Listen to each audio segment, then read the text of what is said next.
অধ্যায় দি valuation of goodwill থেকে class number 5।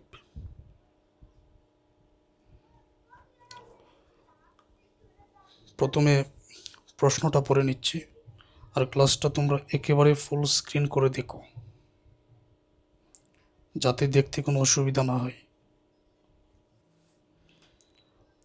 From the balance sheet and other information given below, find out the intrinsic value of each equity share taking into consideration of reasonable amount of goodwill। তো নিচের balance sheet থেকে intrinsic value of each equity share মানে প্রতিটা শেয়ারের অন্তর্নিহিত মূল্য বাইর করো এবং গুডউইল অথবা সুনামটা বিবেচনায় রাখতে হবে। অনেক কিছু বোঝার আছে, আর বুঝতে হলে সম্পূর্ণ ক্লাস না টেনে দেখতে হবে। যদিও আমি হাতে কলমে লিখে বোঝাবো, কিন্তু সময় বেশি লাগবে না। এই যে বলা হয়েছে শেয়ারের অন্তর্নিহিত মূল্য, ইন্ট্রিনসিক ভ্যালু, এটা কি বলা হয়েছে? একটা ব্যবসা প্রতিষ্ঠানের যত পরিমাণ সম্পদ আছে, শেয়ার প্রতি কত টাকা পড়ে। যেমন উদাহরণ দেই, একটা ব্যবসা প্রতিষ্ঠানের সম্পদের পরিমাণ ধরো 1,00,000 টাকা, তাহলে শেয়ার প্রতি কত টাকা? ধরো শেয়ার আছে 100টা, এখন শেয়ার প্রতি কত টাকা করে পড়তেছে? 1,000 টাকা করে পড়তেছে। এই যে টোটাল সম্পদ শেয়ার প্রতি 1,000 টাকা করে পড়তেছে, এটাই হচ্ছে ইন্ট্রিনসিক ভ্যালু অফ শেয়ার বা শেয়ারের অন্তর্নিহিত মূল্য। আরেকটা কথা বলা হয়েছে গুডউইল বিবেচনায় রাখতে হবে। আচ্ছা, গুডউইল এটা বিবেচনায় আমরা রাখবো, বিষয়টা কি? যেমন একবার পড়ে নেই, সম্পদের দিকে এখানে গুডউইল এট কস্ট আছে 75,000, plant and machinery, building, stock, debtor, preliminary expense, bank balance আছে। এখানে ইকুইটি শেয়ার 10 টাকা করে, 4 লক্ষ টাকার। 6% প্রিফারেন্স শেয়ার, অগ্রাধিকার শেয়ার, প্রতিটা 100 টাকা করে, 1,50,000 টাকার। জেনারেল রিজার্ভ 2 লক্ষ টাকা, 5% ডিবেঞ্চার 75,000 টাকা। প্রফিট অ্যান্ড লস অ্যাকাউন্টের মধ্যে ব্যালেন্স 1/1/2022 সালে প্রারম্ভিক ছিল 50,000, তারপর প্রফিট ফর 2022 সালের 4,50,000, টোটাল 5 লক্ষ টাকা। ক্রেডিটর্স চলতি দায়, পাওনাদার, এটা চলতি দায়ের মধ্যে পড়ে 50,000 টাকা। The company prospects of profit for 2023 are equally good। কোম্পানির প্রসপেক্ট অফ প্রফিট মানে আয়ের সম্ভাবনা 2023 সালেও ভালো। The dividend or preference share for 2020 was not paid। অগ্রাধিকার শেয়ারের লভ্যাংশ 2022 সালের পেইড করা হয় নাই, পরিশোধ করা হয় নাই। তারপরে the present value of building in 50% higher than the book value. বিল্ডিংয়ের বর্তমান মূল্য এই 2,25,000 টাকা, এটার মূল্য থেকে আরও 15% বেড়ে গেছে। বিল্ডিংয়ের বর্তমান মূল্য 15% বেড়ে গেছে। বিল্ডিংয়ের মূল্য আছে 2,25,000, এটার আরও 15% মূল্য বেড়ে গেছে। তো 15% বাড়িয়ে যেটা ওইটাই লিখতে হবে। Company doing similar business show A profit of 15% on market value of share. Company doing similar business, company অন্যান্য যে সমাজজাতীয় ব্যবসা আছে এটার সিমিলার প্রফিট হচ্ছে 15%, তাদের শেয়ারের উপরে। এটা হচ্ছে এনআরআর এর মান। Profit for the last 3 years have শোন অ্যান ইনক্রিজ অফ টাকা 50,000 অ্যানুয়ালি। বিগত 3 বছরের প্রফিট 50,000 করে বাৎসরিক বাড়তেছে, সেটা দেখা যাচ্ছে। Make necessary assumption. এখন বিষয়টা হচ্ছে কি করার জন্য বলা হয়েছে, এটা উপরেই আছে। ইন্ট্রিনসিক ভ্যালু অফ শেয়ার, শেয়ারের অন্তর্নিহিত মূল্য বাইর করতে হবে।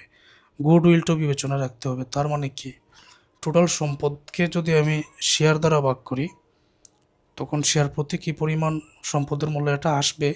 কিন্তু এই সম্পূর্ণ অঙ্ক জুড়ে এই সম্পদ বাদেও এই ব্যবসায়ের একটা সুনাম অথবা গুডউইল আছে। এই ব্যবসায়ের গুডউইল অথবা সুনাম এটা তো সম্পদের মধ্যে পড়ে, আমরা জানি। গুডউইল কিংবা সুনাম এটা সম্পদের মধ্যে পড়ে, আমরা জানি। এখন এগুলা ছাড়াও এর বাহিরে এই ব্যবসায়ের গুডউইল অথবা সুনাম নামে আরও একটা সম্পদ আছে। এখন আমি ওই ব্যবসায়ের গুডউইল অথবা সুনাম আগেই নির্ণয় করব, তারপরে ইন্ট্রিনসিক ভ্যালু অফ শেয়ার, শেয়ারের অন্তর্নিহিত মূল্যটা বাইর করব। এখন গুডউইল নির্ণয় করার যে 3টা পদ্ধতি আছে গুরুত্বপূর্ণ অধ্যায়ের জন্য, আমরা সবচেয়ে বেশি যেটা ব্যবহার করি এটা হচ্ছে সুপার প্রফিট মেথড। এই মেথডে ব্যবসায়ের গুডউইলটা আগে আমরা বাইর করে নেই, পরেরটা পরে দেখা যাবে। তো 6টা ওয়ার্কিং করতে হয়। Capital employed, PB of all assets, হ্যাঁ, গুডউইল এট কোস্ট হলে আসবে, না হলে আসবে না। ট্রেডিং ইনভেস্টমেন্ট হলে আসবে, নন ট্রেডিং ইনভেস্টমেন্ট হলে আসবে না। তাহলে টোটাল সম্পদ থেকে কারেন্ট লাইবিলিটি বিক করে দিলে ক্যাপিটাল এমপ্লয়েড আমরা এখানে পেয়ে যাব।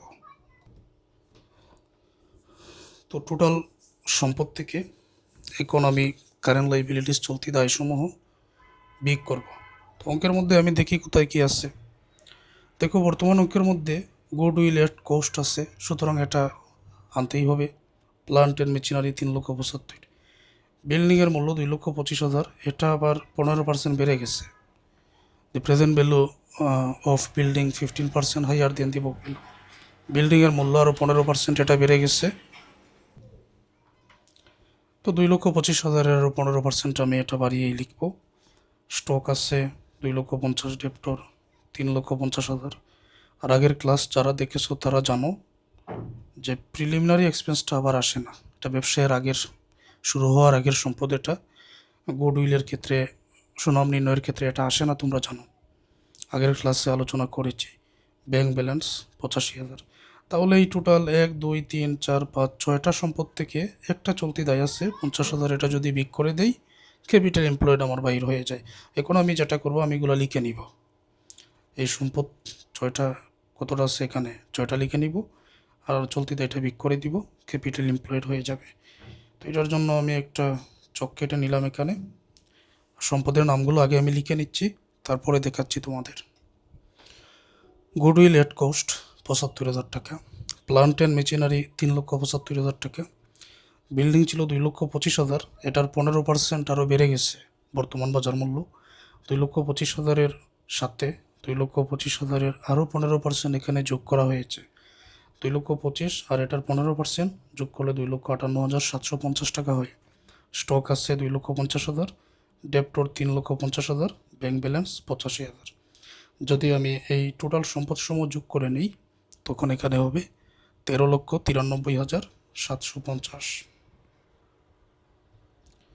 13,93,750 টাকা। এখন বিক করতে হবে current liabilities less current liabilities.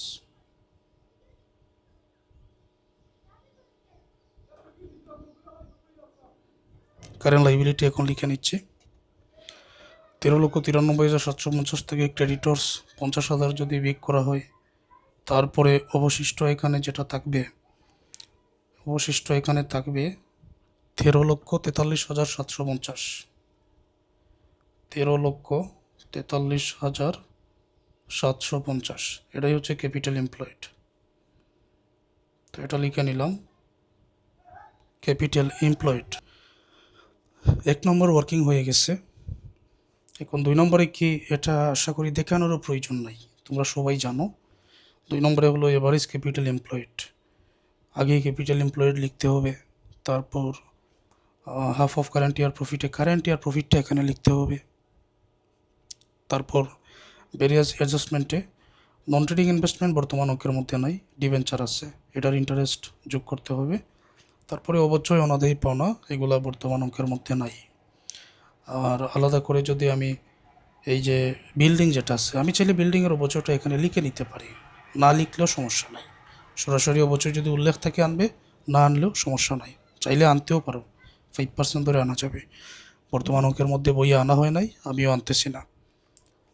পরে ইনকাম ট্যাক্স বাদ দিয়ে টাকাকে 2 দ্বারা ভাগ করি, উপরের টাকা থেকে এটা বিক করলে এভারেজ ক্যাপিটাল এমপ্লয়েড এখানে আমরা পেয়ে যাই, এটাই তো নিয়ম। আচ্ছা, এখন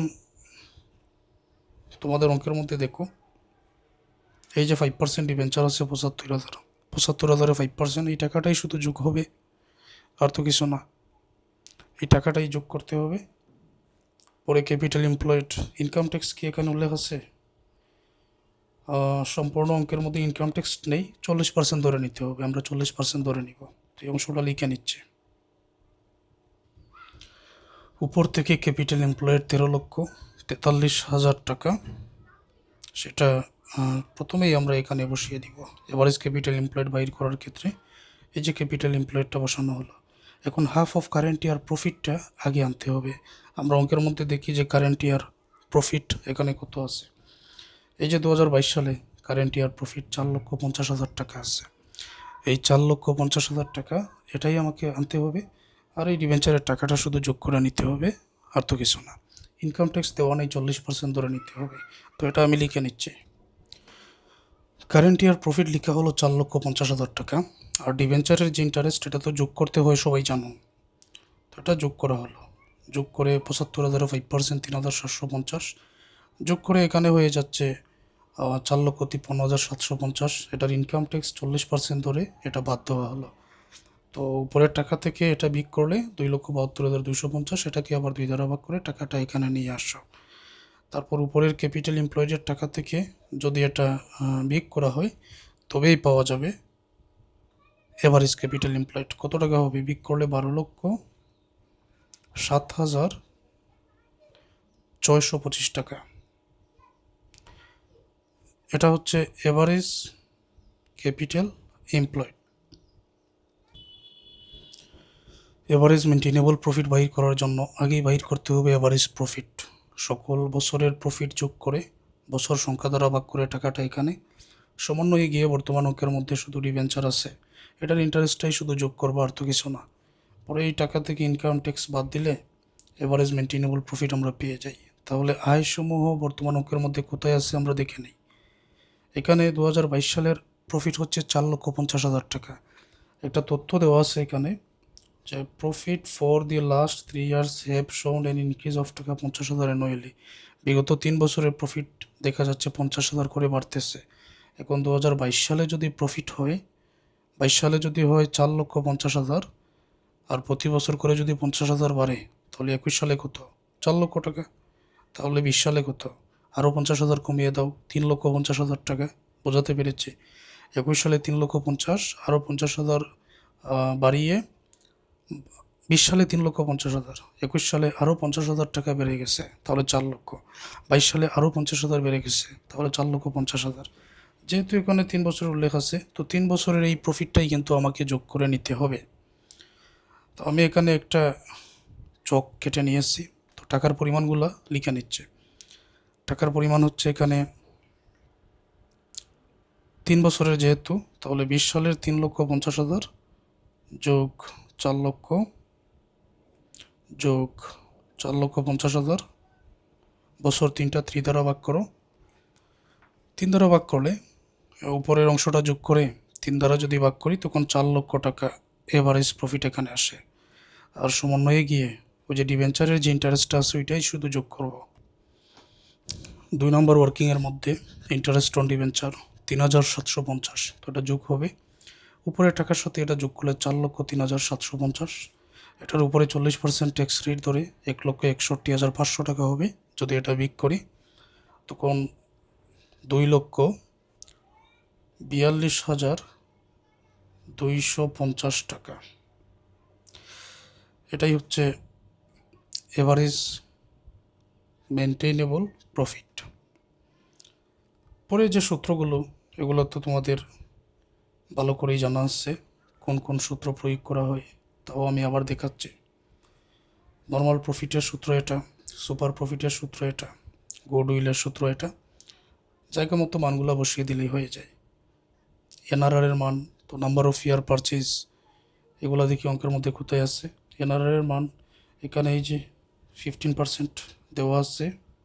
company doing similar business show A profit 15% on market value of share. তো এনআরআর এর মান দেওয়া আছে, আবার কত বছরের জন্য ক্রয় সেটা উল্লেখ নেই। উল্লেখ না থাকলে 2 বছর বা 3 বছর ধরে নেওয়া যায়, এটাই নিয়ম। যে কোনো অঙ্কের জন্য 2 বা 3 বছর ধরে নিতে পারো। পরে তো আর সূত্রগুলো এখানে আমি আগে লিখে নিচ্ছি। এখন পর্যন্ত আমরা ক্যাপিটাল এমপ্লয়েডের মান বাহির করেছি। তারপর এভারেজ ক্যাপিটাল এমপ্লয়েডের মান 12,07,625। এভারেজ মেনটেনেবল প্রফিট এখানে বাহির করেছি 2,42,250। তো এই সূত্রাবলী মানগুলো বসিয়ে দিলেই হয়ে যায়। এভারেজ ক্যাপিটাল এমপ্লয়েড আমরা বাহির করেছি 12,07,625 গুণ এনআরআর 15%। তো এটার 15% যদি আমি বাহির করে নেই 1,81,144।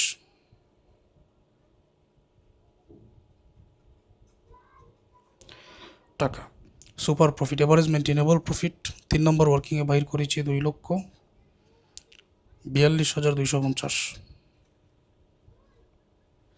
নর্মাল প্রফিট এখানে এসেছে 1,81,144। তারপর যদি এটা বিক করি 61,106। গুডউইল সুপার প্রফিট পেয়েছি 61,106। পারচেজ ইয়ার এটা 2 ধরে নিলাম, 2 ধরে নিলে গুডউইল হবে 1,22,212 টাকা। গুডউইল পেয়ে গেলাম। আচ্ছা, এখন সমাধান এখানেই শেষ নয়, আরও একটা ওয়ার্কিং এখনো বাকি। বলা হয়েছে find out the intrinsic value of each equity share, শেয়ারের অন্তর্নিহিত মূল্য বাহির করার জন্য। টোটাল সম্পদ সমূহ এখানে দেওয়া আছে, এগুলো ছাড়াও কিন্তু আরও একটা সম্পদ আছে যেটা এই ব্যবসায়ের গুডউইল। আর এতক্ষণ পর্যন্ত যে সমাধানটা করেছি এটা এই ব্যবসায়ের গুডউইলটা বাহির করার জন্য এতক্ষণ সমাধান করলাম, কারণ সম্পদের মধ্যে গুডউইল একটা হিসাব করতে হবে। তাহলে তোমরা লক্ষ্য করো ইন্ট্রিনসিক ভ্যালু অফ শেয়ারের সূত্রটা কী হতে পারে। নেট অ্যাসেটস থেকে অগ্রাধিকার শেয়ারের টাকা, অগ্রাধিকার শেয়ারের লভ্যাংশের টাকা বিয়োগ করা হবে, নাম্বার অফ অর্ডিনারি শেয়ার দ্বারা ভাগ করা হবে, তবেই পাওয়া যাবে ইন্ট্রিনসিক ভ্যালু অফ শেয়ার, শেয়ারের অন্তর্নিহিত মূল্য। তাহলে নেট অ্যাসেটস বাইর করার নিয়ম কি, এটাও আমরা জানি যে টোটাল সম্পদ থেকে সকল দায় বিয়োগ করতে হবে। টোটাল সম্পদ থেকে যদি আমি আউটসাইড লাইবিলিটি, চলতি দায়, দীর্ঘমেয়াদী দায় বাদ দিয়ে দেই তবেই নেট অ্যাসেটস পাওয়া যায়। এখন টোটাল সম্পদ আবার আমাদের যোগ করার কোনো প্রয়োজন নাই। কেন প্রয়োজন নাই? এই টোটাল সম্পদের মধ্যে প্রিলিমিনারি এক্সপেন্স এটা তো এমনিতেই আসবে না, আর বাদবাকি সবই আসবে। এখন আমি আগে যেটা করেছি, এই টোটাল সম্পদ থেকে চলতি দায় অলরেডি মাইনাস করে ক্যাপিটাল এমপ্লয়েডটা আমরা পেয়ে গেছি। তো ক্যাপিটাল এমপ্লয়েড যেহেতু পেয়ে গেছি, পরবর্তী কাজটা আমরা করে নিব। পরবর্তী কাজটা কি, যে ডিবেঞ্চারের টাকাটা এটাও দীর্ঘমেয়াদী দায়, এটাও কিন্তু সম্পদ থেকে বিয়োগ করতে হবে। আর নতুন করে সম্পদের সাথে এই যে ব্যবসায়ের একটা গুডউইল আমি নির্ণয় করলাম, এটাও তো ব্যবসায়ের সাথে সম্পদের সাথে অ্যাড করতে হবে। তো কীভাবে দেখো, ক্যাপিটাল এমপ্লয়েডের মধ্যে কিন্তু টোটাল সম্পদ আছে, প্রিলিমিনারি এক্সপেন্স ছাড়া এটা আনার প্রয়োজন নাই, আর ক্রেডিটর্স অলরেডি বাদ দেওয়া আছে। এখন আমি নতুন করে যে গুডউইল আরেকটা সম্পদ পেয়েছি এটা যোগ করব সম্পদের সাথে, আর দীর্ঘমেয়াদী দায় 5% ডিবেঞ্চার এটা বিগ করব। ওকে, তো এটা বিগ করে দিচ্ছে। তো লক্ষ্য করো সবাই, আবার এখানে যে তথ্যগুলো আছে সেটা পরে বোঝাই, আগে আমি এটা অঙ্কন করে নিই। একেবারেই উপর থেকে ক্যাপিটাল এমপ্লয়েডের টাকাটা আগেই আমি লিখে দিচ্ছি। 1 নম্বর যে ওয়ার্কিং করেছিলাম ওই ক্যাপিটাল এমপ্লয়েডের টাকাটা এখানে বসাচ্ছি, 13,43,750 টাকা বাইর করেছিলাম, এটাই বাইর করেছিলাম। আর এই যে গুডউইলটা বাইর করেছি এটা কিন্তু সম্পদের বা বর্তমান ব্যবসায়ের আরও একটা সম্পদ, 1,22,212 টাকা। এই জন্য লিখে দিলাম, এই গুডউইলটা এখানে লিখে দিচ্ছি 1,22,212 টাকা। এটা তো ব্যবসায়ের একটা সম্পদ, এটা অ্যাড করতে হবে। 14,65,000 যোগ করলে হবে 962 টাকা। অঙ্কের মধ্যে যে দীর্ঘমেয়াদী দায় ডিবেঞ্চার আছে, এই ডিবেঞ্চারটা বিক করতে হবে। 75,000 টাকা ছিল এটা। চলতি দায় কিন্তু আগে বাদ দেওয়া হয়ে গেছে, ক্যাপিটাল এমপ্লয়েডের মধ্যে বাদ দিয়েই কিন্তু ক্যাপিটাল এমপ্লয়েড এনেছি, নাইলে বাদ দেওয়ার প্রয়োজন পড়তো। দীর্ঘমেয়াদী দায় একটা ছিল, এটা যদি বিক করি তাহলে এখানে 13,90,000 টাকা হবে, 13,90,962 টাকা। ওকে, তারপর আরেকটা নিয়ম দেখো, যে নেট অ্যাসেটস তো আমরা পেয়ে গেলাম টোটাল সম্পদ থেকে, এই যে এখানে যে আমি বাহির করেছি এই যে আমি টোটাল সম্পদ থেকে একান্ত চলতি দায় অলরেডি বিক করে আনা হয়েছে, আবার গুডউইল একটা সম্পদ নতুন পেয়েছি, এটাও সম্পদের সাথে যোগ করে নিলাম। দীর্ঘমেয়াদী একটা দায় বিক করার বাকি ছিল, আউটসাইড লাইবিলিটি মানে সকল দায়, চলতি দায়, দীর্ঘমেয়াদী দায়, এটা বিক করেই আনতে হয়। তো সকল দায় বিক করে এই যে 13,90,962 টাকা এখানে পেয়েছি, এটা হচ্ছে নিট অ্যাসেটস। এই যেটা পেয়েছি এটা হচ্ছে নিট অ্যাসেটস।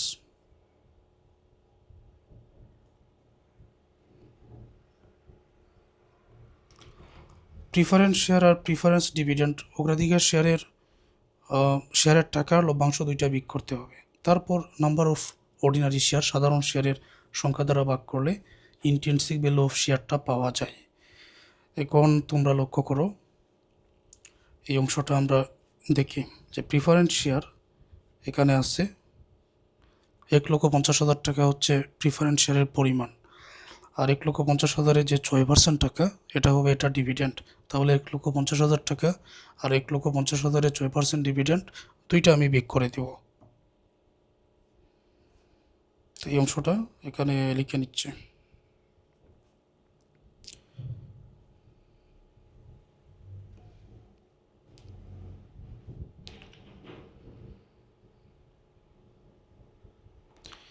প্রিফারেন্স শেয়ার সংক্ষেপে লিখে নিলাম, টাকার পরিমাণ হচ্ছে 1,50,000 টাকা, আর এটার ডিভিডেন্ড 1,50,000-এর 6%, 6% হবে 9,000 টাকা, যোগ করলে হবে 1,59,000 টাকা।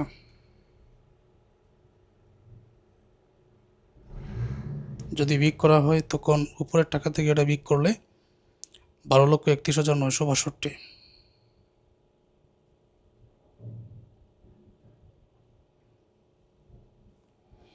এটাই হচ্ছে net assets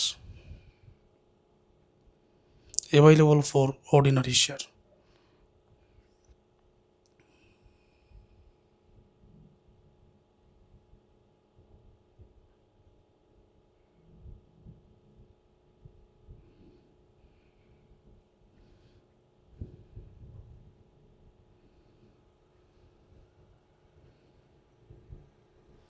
NEET assets available for ordinary share.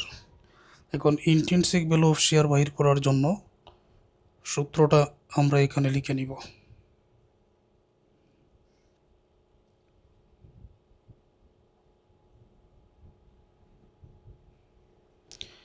Intrinsic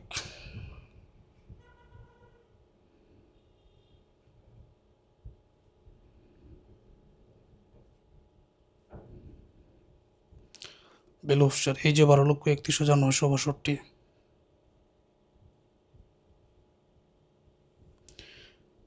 932 না, এখানে 62 হবে।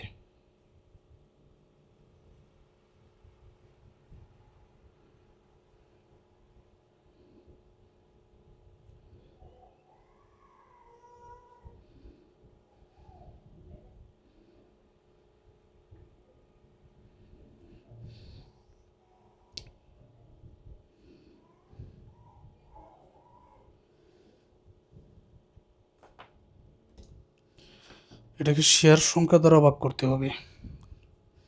ইকুইটি শেয়ার আছে এখানে 4 লক্ষ টাকার শেয়ার, একটার দাম 10 টাকা করে। 4 লক্ষ টাকার শেয়ার একটার দাম 10 টাকা করে হলে 4 লক্ষকে 10 দ্বারা ভাগ করলে 40,000 শেয়ার এখানে আছে। ইকুইটি শেয়ার বা সাধারণ শেয়ার একটার দাম 10 টাকা, 4 লক্ষ টাকা টোটাল শেয়ার আছে, 4 লক্ষকে 10 দ্বারা ভাগ করলে 40,000 শেয়ার আছে। তো এই 40,000 শেয়ার দ্বারা যদি ভাগ করা হয়